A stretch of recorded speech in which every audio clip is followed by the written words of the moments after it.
ನಮಸ್ತೆ ಎಲ್ಲರಿಗೂ. ಒಂದು ಸಣ್ಣ ಕೌಂಟರ್ ವೀಡಿಯೋ. ಈಗಷ್ಟೇ ನಾನು ಪ್ರಶಾಂತ್ ಅವರ ಹ್ಯೂಮನ್ ರೈಟ್ಸ್ ಚಾನಲ್ದು ಒಂದು ವೀಡಿಯೋ ನೋಡಿದೆ, ವಿಜಯ್ ವಾಸು ಪೂಜಾರಿ ಅವ್ರದ್ದು.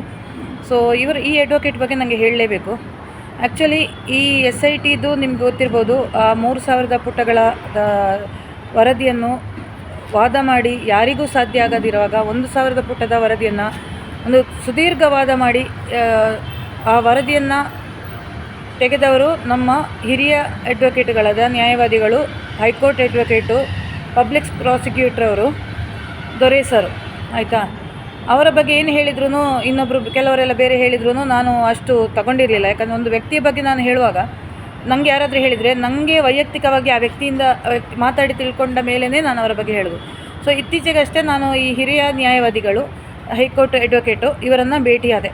ಸುಮಾರು 4 ಗಂಟೆಗಳ ಕಾಲ ನಾವು ಅಡ್ವೊಕೇಟ್ ಅಂತಲ್ಲ, ತುಂಬ ವಿಷಯದಲ್ಲಿ ಡಿಸ್ಕಷನ್ ಆಯಿತು. ನಮ್ಮದು ಡಿಸ್ಕಷನ್ ಆದ ಕೂಡಲೇ ಒಂದು 6 ಗಂಟೆಯಿಂದ ಸಂಜೆ 10 ಗಂಟೆವರೆಗೆ ರಾತ್ರಿ ನಾನು ಮತ್ತು ಸುಜಾತ ಭಟ್ ಮೇಡಮ್ ಮೀಟಾಗಿ ತುಂಬ ವಿಷಯ ಡಿಸ್ಕಸ್ ಮಾಡುವಾಗ SIT ವಿಚಾರನೂ ಬಂತು. ಕೆಲವೊಂದು ವಿಚಾರ ಹೇಳಿದರು. ನನಗೆ ಅನಿಸಿದ ಪ್ರಕಾರ ಅವರಿಗೆ ತುಂಬ ಅವಮಾನ ಮಾಡಿದ್ದಾರೆ ಈ ತಿಮ್ರೋಡಿ ಟೀಮ್ನವರು. ನೀವು ಯಾಕೆ ಅಲ್ಲಿಂದ ಬಂದ್ರಿ, ನಿಮ್ಮನ್ನು ಯಾರು ಕರೆದ್ರು? ಸೊ ಇದೇ ಜಯಂತಿಗೆ ಅಲ್ಲಿ ತೊಂದರೆ ಆದಾಗ ಇದೇ ದೊರೆ ಸರ್ ಬೇಕಾಯಿತು. ಆ ಫ್ರೀಡಮ್ ಚಾನಲಲ್ಲಿ ಅವರೆಷ್ಟು ಚೆಂದ ಮಾತಾಡಿದ್ದಾರೆ ದೊರೆ ಸರು. ಸೊ ಇವರಿಗೆ ವಿಜಯ್ ವಾಸು ಪೂಜಾರಿ ಸಾಕು. ನಾನು ವಾಸ್ತವ ಹೇಳ್ತಾ ಇರೋದು, D ಗ್ಯಾಂಗ್ B ಗ್ಯಾಂಗ್ ಎಲ್ಲರಿಗೂ ಗೊತ್ತಾಗಲಿ ಅಂತ. ಕೆಲವರಿಗೆ ಗೊತ್ತಿಲ್ಲ ನಮ್ಮ ಅಡ್ವೊಕೇಟ್ ಯಾಕೆ ಬಂದಿಲ್ಲ ಅಂತ. ಎಷ್ಟು ಖರ್ಚು ಮಾಡಿ ಅವ್ರು ಬಂದಿದ್ದಾರೆ ಬೆಳ್ತಂಗಡಿಗೆ ಬೆಂಗಳೂರಿಂದ, ಇನ್ಕ್ಲೂಡಿಂಗ್ ಅಲ್ಲಿ ಅವರದ್ದು ಊಟ ತಿಂಡಿದು ಖರ್ಚು ಕೂಡ ಇವರು ನೋಡ್ಕೋತಿದ್ರು. ನಾನು ದೊರೆ ಸರ್ ಪರವಾಗಿ ಮಾತಾಡ್ತಿಲ್ಲ, ಬಟ್ ಆ ವ್ಯಕ್ತಿಯನ್ನು ಇವರು ಕಡೆಗಣಿಸಿದ್ದೀರಲ್ಲ, ಅದೇ ಇವರಿಗೆ ದೊಡ್ಡ ಪ್ರಾಬ್ಲಮ್. ನಾನು ವಿಜಯ್ ವಾಸು ಪೂಜಾರಿ ಅವರು ವಾದ ಮಾಡಿ ಗೆಲ್ತಾರೋ ಅದು ಅವರಿಗೆ ಬಿಟ್ಟಿದ್ದು, ನಾನು ಅದರ ಬಗ್ಗೆ ಮಾತಾಡಲ್ಲ.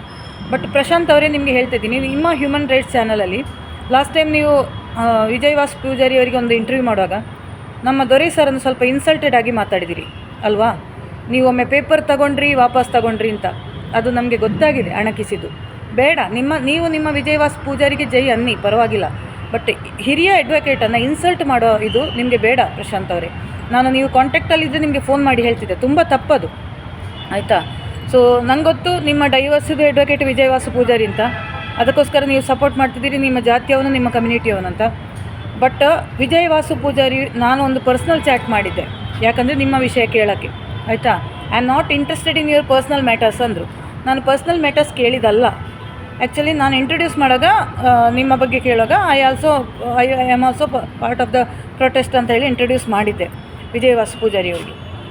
ಸೊ ಅವಾಗ I can't handle your all cases ಅಂತ ಹೇಳಿದ್ರು. ಹೂ ಆಸ್ಕ್ ಯು ಅಂತ ಕೇಳಿದೆ, ನಿಮ್ಮಲ್ಲಿ ಯಾರು ಕೇಳಿದರು ನನ್ನ ಕೇಸ್ ಹ್ಯಾಂಡಲ್ ಮಾಡಲಿಕ್ಕೆ? Because my case is in Bangalore, you can't come to Bangalore. ಮತ್ತು ನನ್ನ ಕೇಸು ನಿಶ್ಚಲ್ಜೆ, ನಾನು ಲೋಕಲ್ ಅಡ್ವೊಕೇಟಿಗೆ ಕೊಡಲ್ಲ ನನ್ನ case. I will be giving to high court advocate only. Either Balan sir ಅವ್ರು ದೊರೆ ಸರ್ ಅಂತ ಹೇಳಿದ್ದೀನಿ, ಇಲ್ಲಾಂದರೆ may be I may go to supreme court advocate also, because ನಿಶ್ಚಲ್ಜೆನ್ಸ್ ಕೇಸ್ ಇಟ್ ಈಸ್. ಸೊ ನನಗೆ ಅಲ್ಲಿ ಗೊತ್ತಾಯಿತು ವಿಜಯ್ ವಾಸು ಪೂಜಾರಿ ಎಂಥ ವ್ಯಕ್ತಿ ಅಂತ, ಆಯಿತಾ? Nothing more to disclose, let's see. ಕೆಲವರು ನನಗೆ ಹೇಳಿದರು ನೀವು SIT ಬಗ್ಗೆ, ಬುರುಡೆ ವಿಚಾರದ ಬಗ್ಗೆ ಮಾತಾಡ್ತಿಲ್ವ ಅಂತ. ಇದೆ, ಫಸ್ಟ್ ಆಫ್ ಆಲ್ ನಾನು ಬುರುಡೆ ವಿಷಯದಲ್ಲಿ ಇಂಟ್ರೆಸ್ಟ್ ಇಲ್ಲ, that is all a fake created story.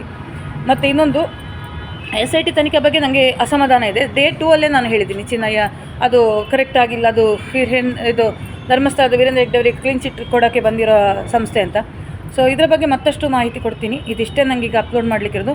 ಇದು ಪ್ರಶಾಂತ್ ಪೂಜಾರಿ ಅವರ ಹ್ಯೂಮನ್ ರೈಟ್ಸ್ ಯೂಟ್ಯೂಬ್ ಚಾನಲ್ಗೆ ನಾನು ಒಂದು ಕೌಂಟರ್ ವೀಡಿಯೋ. ಯಾಕಂದರೆ ಆ ವ್ಯಕ್ತಿ ನನಗೆ ಡೈರೆಕ್ಟ್ ಮೀಟ್ ಆಗಲಿಕ್ಕೆ ಸಿಗ್ತಾಯಿಲ್ಲ. ಅಲ್ಲಿವರೆಗೆ ನಾನು ಅವರಿಗೆ ಏನು ಮಾತಾಡಬೇಕಿದ್ರು ಈ ಥರ ಯೂಟ್ಯೂಬ್ ಚಾನಲಲ್ಲಿ ಮಾತಾಡ್ತಾ ಇರ್ತೀನಿ.